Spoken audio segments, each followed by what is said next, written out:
Hey, what's up, universe? It's 5:28 p.m. on Friday. Is it June 30th? It's 29th, right? Sorry. I can't remember. I think it's the 30th. It's the 30th. Sorry. It is, sorry, 5:28 p.m. on Friday, June 30th, 2023. This is going to be a random update. I just wanted to put out there some, how do I want to say, bullet points, so to speak. This will be stream of consciousness. So I've spent the last yesterday and today converting these Instagram posts into articles on Medium, and I have been using Otter AI, which, by the way, I totally don't support. Like, Otter AI is given the current state of transcription AI services, Otter AI has chosen to not change in like at least a year. Their interface, their ability, their transcription backend. I don't need to go on a tangent. If you're looking for a transcription service, Assembly AI is the way to go. Okay, that being said, I'm using Otter AI to make these transcriptions because I've already paid for a subscription to Otter AI last, I don't know, handful of months ago, over 6 months ago, whatever, so it's good for a year. That's why I'm using it. I'm taking these these journals and I'm converting them, getting them transcribed, and then I'm using ChatGPT to help me write these articles. And at first, I had resistance to sharing my journals with ChatGPT. And that is true with the journals that I did with the recordings all day long, right? These that are public on Instagram, like they're already getting transcribed anyway. They're already out publicly, so why not? So I've basically been publishing a bunch of articles on Medium that are like from the lessons that I've learned and like the journey of what all of this has been about since I started posting on Instagram. So if you're curious about that, that's where you can find it. Same thing, like the real Zach Olinger. And then I did create my own publication on Medium, and it's called Being an Artist of Life. And that's where all of my articles can be found. And that's been really fun, actually. I need to go back and make some adjustments on the articles. I need to change we statements and our statements. I need to convert a lot of stuff to I statements. It's allowing me to put, a context, kind of like a summary or just like a textual, like, introduction in a way to the videos. And then at the bottom, I can link to the YouTube videos. And then it's also nice because just recently I started being able to pull in like quotes from books and things like that, where I'm like, see, this is kind of what I was thinking about like at the time, and like to help illustrate my points. So it's been fun to do that. And somewhat frustrating too, because Medium has a limit on the number of posts that you could do per day, and it's 15. You can only write 15 stories per day. Now, granted, like, most people probably are not even going to be able to post 15 stories per day. I have a backlog, and I'm like, I just want to put all of this on Medium, like, right now. And so as an artist, as a creative, and anybody who knows me, generally speaking, I really dislike limitations. I don't like them. I understand why they exist, and I can even understand technically why they exist on Medium. Yet I can still be frustrated by limitations. You know what I mean? Like, and nature has limitations, the power within limits. I mean, I totally get it. It's just, there's something inside of me initially where I run up on a boundary and I'm kind of like, why, what's causing this to be here? And especially if it feels restrictive on my own ability to perform an action that I desire to do, and I don't know, like, imagine that, right? Imagine disliking a restriction on one's actions.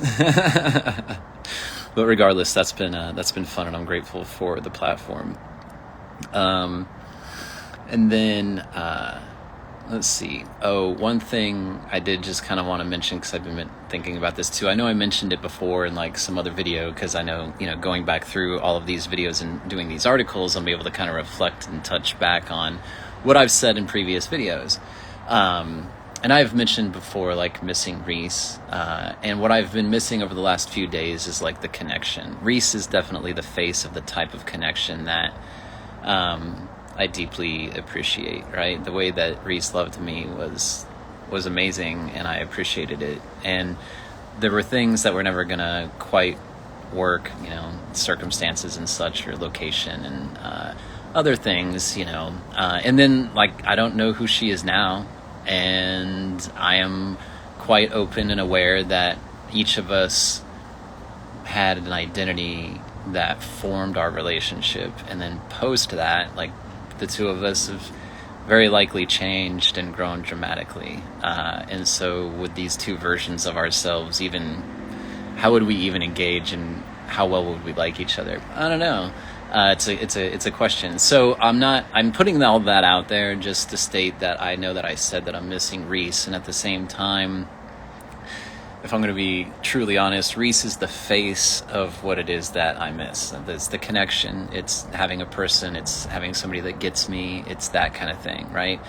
Of course, I don't have anything against Reese. I just need to be clear, and that's kind of an internal struggle as well, right? That's part of my own internal conflict of, like, it's part of the grieving process, right? Because Reese is the only one that I've known that kind of love from, and not that I believe that she's the only one that I could receive that from, just because she is the only one I've received it from. It's hard for me to envision another, so to speak.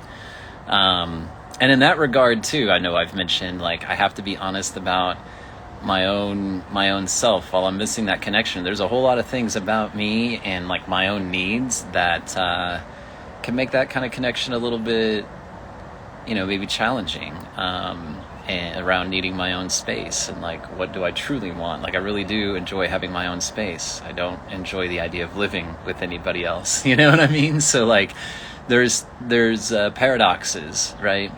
So I just need to, just putting it out there to be honest and transparent around that.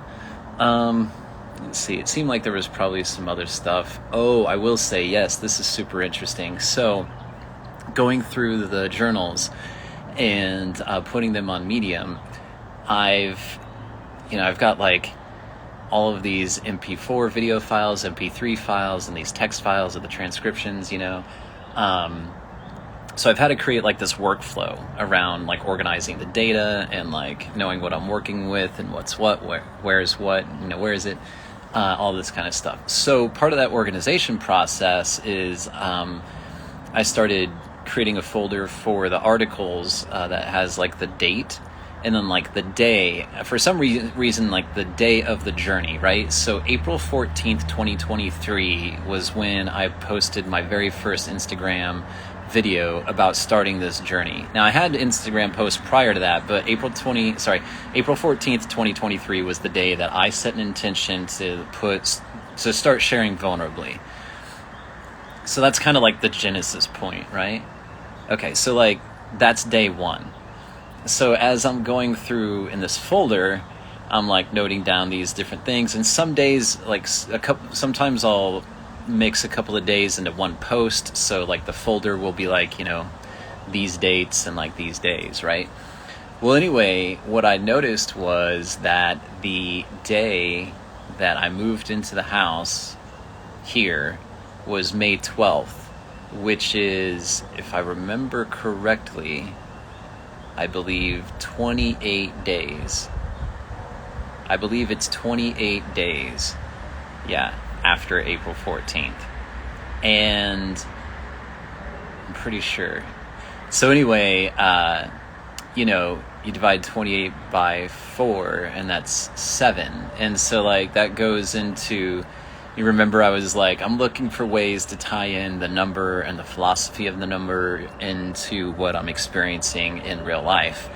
Now, the number 7 and the number 4 are very interesting, and I'd have to break out the book, you know, Michael Schneider's book, and, like, I'd have to be, like, a video that I prepare for. I don't have it, like, off the top of my head. Although I can say that the number 7 is super interesting in the sense that you never find it manifest in nature. It's always hinted at, but you don't see a physical representation of 7 in nature like you do, I think, all of the other numbers. It's like a hidden life force, so to speak. And then the number 4, if I recall correctly, is like, I think one of the ways that Michael Schneider kind of describes it is it's like it's the clothes of what's coming through, right? So the number 3, something is emerging, something's coming through. Number 4 is kind of like its appearance, its clothes. It's like its form, so to speak.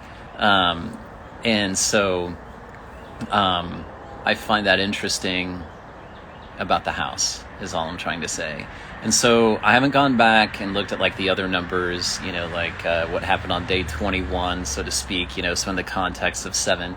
I haven't gone back and like looked to see about like other patterns, but I just found that kind of curious. I'm like, okay, that was an interesting kind of thing that came up from going through this process.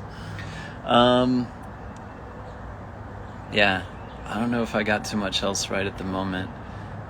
I know my kids are waiting on me to, join them in a game, so I'm going to go ahead and wrap this up.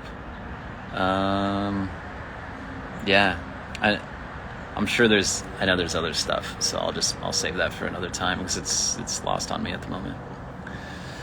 All right. Well, thank you again for joining me. Thank you for being here. Thank you for your time and your space. Thank you for your attention.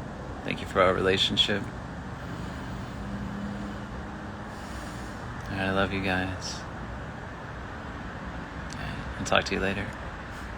Bye.